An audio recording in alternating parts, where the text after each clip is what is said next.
Shalom saudara-saudaraku yang dikasihi oleh Tuhan. Senang sekali kita dapat berjumpa kembali pada hari ini, Senin 29 Mei 2023. Sungguh kebahagiaan kita boleh kembali datang ke hadirat Tuhan. Kita menikmati kasih-Nya yang begitu besar dan kita bersuka cita karena pemeliharaannya yang sempurna di dalam hidup kita. Nah, saudara-saudaraku, sebelum kita merenungkan firman Tuhan pada hari ini, mari saya mengajak kita semua untuk satukan hati dan kita berdoa. Bapa kami yang di surga, dikuduskanlah nama-Mu. Datanglah kerajaan-Mu dan jadilah kehendak-Mu di dalam hidup kami seperti di surga. Kami sungguh bersyukur ya Bapa, hari ini kami kembali datang kepada Tuhan. Kami semua dalam keadaan yang baik dan penuh dengan kebahagiaan untuk kami boleh melakukan aktivitas kami sepanjang hari ini. Ya Bapa, kami akan melakukan bagian kami, yakni kami akan merenungkan kebenaran firman. Kami rindu terus untuk dapat memuji, menyembah, bahkan memuliakan nama-Mu. Ini kami semua yang mendengar firman-Mu Bapa, urapi kami, penuhi kami, berkati setiap kami, sehingga firman Tuhan menjadi rema, menjadi kekuatan di dalam hidup kami. Terima kasih Bapa, hanya di dalam nama Tuhan Yesus kami berdoa. Amin.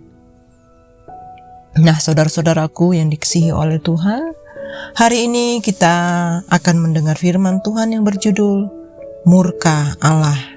Firman Tuhan ini tertulis di dalam Yeskiel 7 ayat 1 sampai dengan 7. Mari saya mengajak kita semua untuk dapat membaca Alkitab kita. Yeskiel 7 ayat 1 sampai dengan 7. Kesudahan Yerusalem tiba. Kemudian datanglah firman Tuhan kepadaku. Engkau anak manusia, katakanlah, beginilah firman Tuhan Allah kepada tanah Israel. Berakhirlah keempat penjuru tanah itu. Kini kesudahanmu tiba, dan aku akan mencurahkan murkaku atasmu, dan aku akan menghakimi engkau selaras dengan tingkah lakumu, dan aku akan membalaskan kepadamu segala perbuatanmu yang keji. Aku tidak akan merasa sayang kepadamu dan tidak akan kenal belas kasihan. Tetapi aku akan membalaskan kepadamu selaras dengan tingkah lakumu, dan perbuatan-perbuatanmu yang keji akan tertimpa atasmu. Maka kamu akan mengetahui bahwa akulah Tuhan. Beginilah firman Tuhan Allah. Lihat, bencana demi bencana akan datang. Kesudahan datang, kesudahanmu tiba, seakan-akan ia terbangun melawan engkau. Lihat datangnya. Malapetaka datang atasmu, hai penduduk negeri. Waktunya datang, saatnya tiba. Hari huru-hara, bukan tempik sorak di atas gunung-gunung. Amin. Saudara-saudaraku yang dikasihi oleh Tuhan, kita sudah membaca sebagian dari firman Tuhan di pasal 7 ini. Saudara-saudara, di pasal 7 ini merupakan nubuatan Nabi Yeskiel tentang kehancuran total bangsa Israel. Dan pasal 7 ini juga merupakan klimaks dari pasal 4 sampai 6. Allah yang sesungguhnya sangat menyayangi Israel, kini murka kepada bangsa Israel. Dan berita itu disampaikan dengan berulang-ulang kepada bangsa Israel ketika mereka berada dalam pembuangan. Dan berita yang disampaikan mengenai kesudahan sudah tiba, bencana sudah tiba, harinya telah tiba, dan waktunya telah tiba. Hal ini merupakan pembagian yang ditulis dengan penuh ratapan dan tangisan, mengingat bahwa bangsa Israel adalah bangsa yang Tuhan pilih. Allah pilih yang serta Allah menuntun bangsa Israel dari Mesir. Sedangkan kota Yerusalem merupakan kota yang Allah pilih, dan disitulah namanya akan dipermuliakan. Nah, saudara-saudaraku, dalam setiap seruan yang disampaikan oleh Yeskiel, yang sangat menekankan keberadaan Allah yang berdaulat dan menegaskan bahwa hanya Dia satu-satunya Allah yang keberadaannya dari kekal sampai kekal. Dengan demikian, murka yang disampaikan oleh Allah kepada bangsa Israel merupakan sebuah kenyataan bahwa Allah adalah Allah yang tidak akan kompromi dengan dosa dan tidak akan menahan hukumannya kepada umatnya yang melakukan kekejian dengan segala perbuatan yang melanggar perintah Allah. Saudara-saudara, Allah itu tegas dan marah terhadap dosa kita. Sekalipun fokus kita seharusnya bukan pada hukuman Allah, sehingga menjadikan kita takut karenanya. Tetapi biarlah melalui nubuat Yeskiel mengingatkan kita bahwa Allah bukanlah Allah yang dapat dipermainkan. Ia adalah Allah yang penuh kasih dan juga Ia Allah yang bisa murka terhadap dosa dan pelanggaran kita.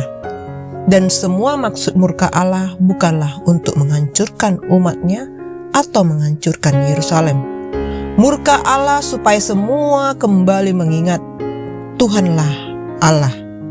Tuhanlah yang patut dipuji, dimuliakan, dan disembah. Dan kapan ini terjadi? Seperti yang kita boleh baca di Wahyu 16 ayat 15. Lihatlah aku datang seperti pencuri. Berbahagialah dia yang berjaga-jaga dan yang memperhatikan pakaiannya, supaya ia jangan berjalan dengan telanjang dan jangan kelihatan kemaluannya. Karena itu hendaklah kita selalu waspada di dalam hidup kita. Marilah kita menyadari bahwa kita adalah umat tebusannya dan kita terus-menerus hidup di dalam kasih karunia, hidup dalam kebenarannya, dan menanggalkan setiap dosa, dan kita boleh bertobat dari setiap kejahatan kita. Nah, saudara-saudaraku, apabila kita tidak melakukan hal ini, maka ketahuilah bahwa cepat atau lambat hukuman Tuhan pasti datang menimpa kehidupan kita. Oleh sebab itu, saudara-saudaraku, selama masih ada waktu dan kesempatan, marilah kita hidup dalam pertobatan yang sungguh-sungguh kepada Tuhan. Allah mau agar kita umatnya mengasihinya dan mentaati firman-Nya. Dengan demikian, kita menjauhkan diri dari murka Allah. Demikianlah saudara-saudaraku renungan firman Tuhan hari ini. Janganlah sekali-kali kita mendukakan Allah. Dan jika terjadi, segeralah berbalik kepada Allah. Jangan sampai terlambat. Keseriusan Allah terhadap dosa kita sejalan dengan keseriusan Allah mengasihi kita tanpa batas. Amin. Mari kita satukan hati dan kita tutup dalam doa. Terima kasih Bapa yang sungguh baik, kami bersyukur buat firman-Mu yang sudah kami dengar. Kami percaya Engkau memberkati kami, mengurapi kami. Ampuni kami atas dosa, kesalahan, pelanggaran kami. Roh Kudus tolong kami agar kami terus semakin kuat untuk bertobat dan kami semakin rindu untuk terus berada di jalannya Tuhan. Terima kasih Bapa buat firman-Mu yang mengingatkan, menegur, yang membentuk kami. Terpujilah nama-Mu Bapa, kami berdoa hanya di dalam nama Tuhan Yesus. Amin. Semangat pagi saudara-saudaraku, teruslah berkarya dan Tuhan Yesus memberkati.